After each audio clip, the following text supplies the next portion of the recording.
Obvious one was a project that me and Chris started basically a week after I proposed to my wife. Chris had convinced me that we needed to revamp his entire second Land Rover. Convinced me that he'd seen some random Swedish blog that this guy had done the whole job in 24 hours, and there was a video of it and everything.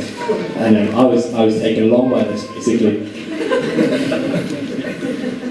Chris arranged for the job to be done in a friend's barn, and they're 60 miles away from Sheffield, and convinced me that it would only take 4 weekends, so I signed up to the chat. 4 months later, and many thousands of miles on the road to Gaul, the project was finished, ish. We could drive it nearly legally, and that was just a fantastic example of. So if Chris does need to repair your crashed cars, Rachel, just take into mind this equation, add a large factor of safety, and you should arrive somewhere around the point. It has to be said, to be honest, that Chris can't take all the blame for the optimism of time on this project. Chris thinks that's fair, which is good news. That's what we're here for, Chris. My wife often jokes that Chris and I use each other as a yardstick for normal. So, if I think something and Chris thinks it, that means that it's normal. If we agree about something. Examples such as I would happily spend £50 on a single ratchet or a spanner or something, but neither of us would ever spend any money on clothes. Therefore, that's normal. Both Chris and I like fires and woods, therefore assume that all men can light fires and woods, and that's what they'd rather be doing at any given time. We assume that all men carry machetes as standard tool.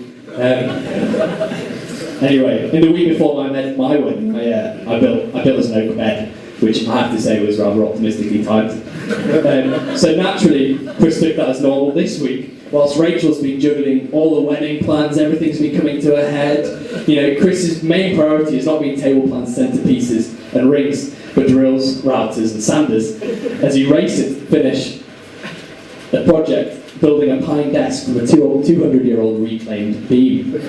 He bought the wood for £80, and I went shopping with him earlier this week and was very, very unhappy to spend more than £10 on any clothes for his honeymoon. Unfortunately, seeing as I and Chris use this as a yardstick, that is normal for all of you. It's not going to change, that's just normal. If me and Chris do, it's normal. So I'm looking forward to other big events in your life, maybe the run-up to your first job.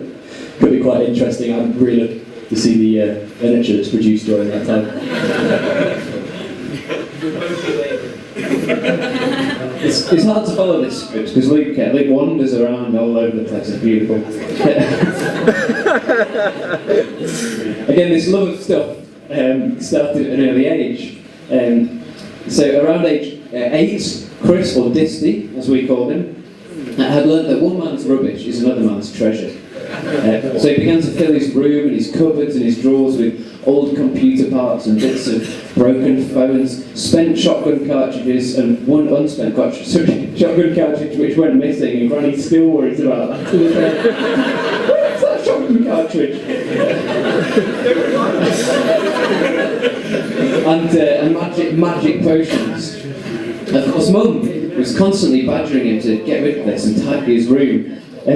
But only later did she discover why he was so keen to hold on to all this stuff, when the head teacher phoned to say that she'd been forced to take action after Chris was caught running a shop, selling junk, outside a school classroom in break time. Of course, Disty didn't see anything wrong with what he considered to be fair business. And he was not he was ordered to return all the money to his customers.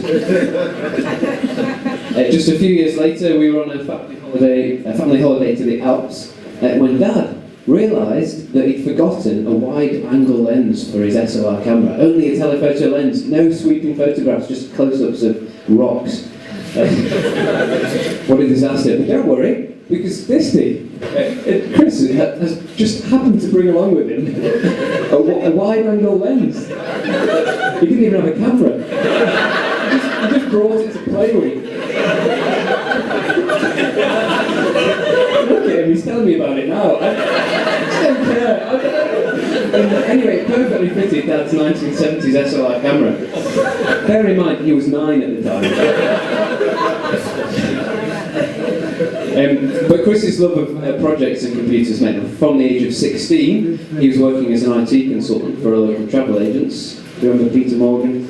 And of course, he went to study in Stirling before gaining his first in computer science. He spent much time on trips to the Highlands, riding mountain bikes up mountains, buying a house, hanging out with church family, making some lifelong friends in Stirling.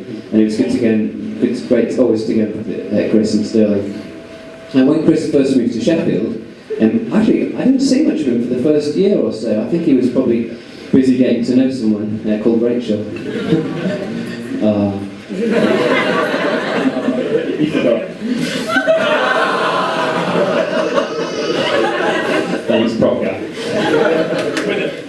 So, since Chris has started his visual wind business a year or so ago, Chris and I have actually seen loads of each other on the phone, texts, emails from work, constantly popping around to discuss the latest idea. It took Chris about 6 months to realise that having me around talking about wind distribution graphs and data loggers, it does not class as spending quality time with Rachel.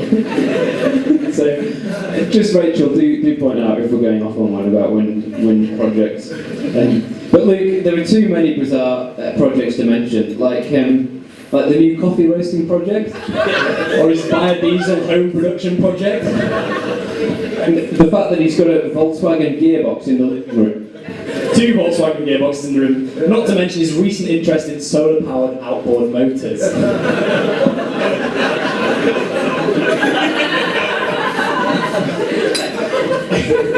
And we mustn't forget his tweed obsessions, like when he went skiing in a tweed jacket. Or in fact, when he got married, a handmade, tailored tweed jacket. We'd like to take a moment to solve a mystery. Why does Rachel like Chris?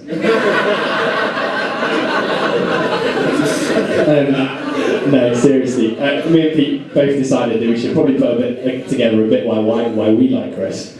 Maybe it would help you express those ideas.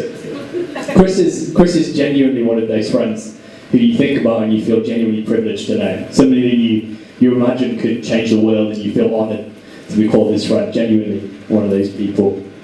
Chris is truly enthusiastic about everything he does, and it just makes life very rich, whether it's travelling around Slovenia on bikes or going to Tesco's to buy yogurt. It's always very rich and full of adventures.